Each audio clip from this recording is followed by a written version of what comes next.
Practical English, Responding to Bad News from EspressoEnglish.net.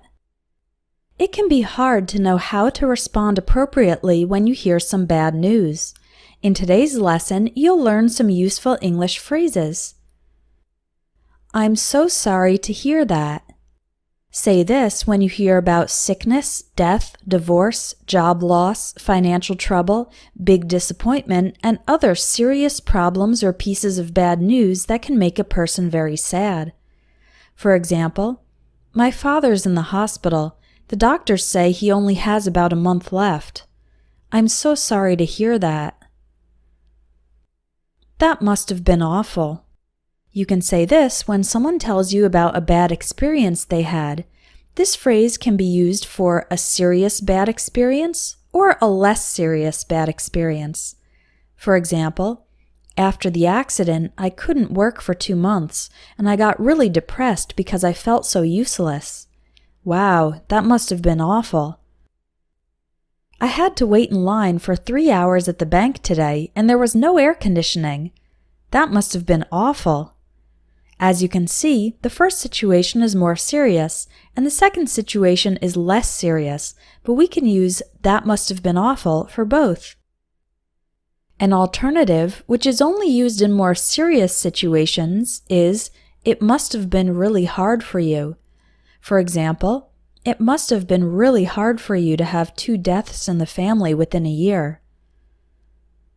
You can say, "Oh no," as an initial reaction to bad news. It's common to say, "Oh no," and then another one of the phrases. For example, my sister just got the results of her test. She has cancer. Oh no, I'm so sorry to hear that. My computer crashed and I lost all my data. Oh no, that stinks. That stinks is used for less serious, more annoying situations. Don't use that stinks for serious, sad situations. If the bad news is surprising or funny, you can say, "Oh no," as an exclamation. For example, I was talking about how much I hated the name Shelby, and then I found out that it was their daughter's name. Oh no! What did you do? To react to the bad news and ask for more information, you can say, "Oh no, really?" For example, we had to cancel our trip because my daughter got sick. Oh no, really? Yeah, she'll be okay, but she's really disappointed she couldn't go to Disneyland. That's rough. We generally say that's rough to respond to bad news that is difficult or unfortunate, but not very emotional.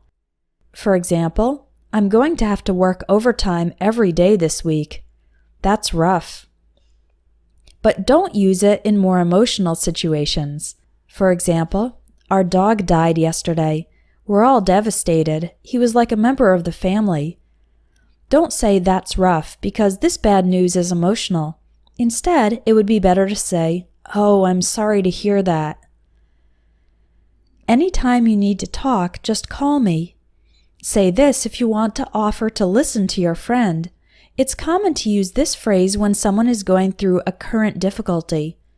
For example, my husband and I have been arguing a lot lately. It's gotten so bad that I hate going home every day after work because I know we'll probably have a fight. I'm really sorry to hear that.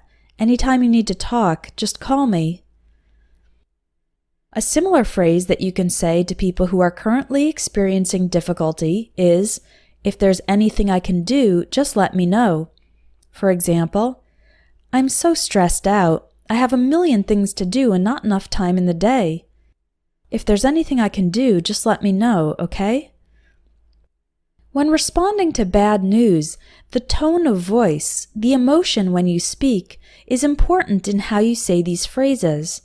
Don't say them in a happy or excited way. Instead, speak in a quiet, compassionate way to show that you care about the other person's feelings. If you want to learn English for daily life, check out my Everyday English Speaking course. You'll learn the phrases you need for many situations in everyday life. Click on the link in the video for more information and free sample lessons.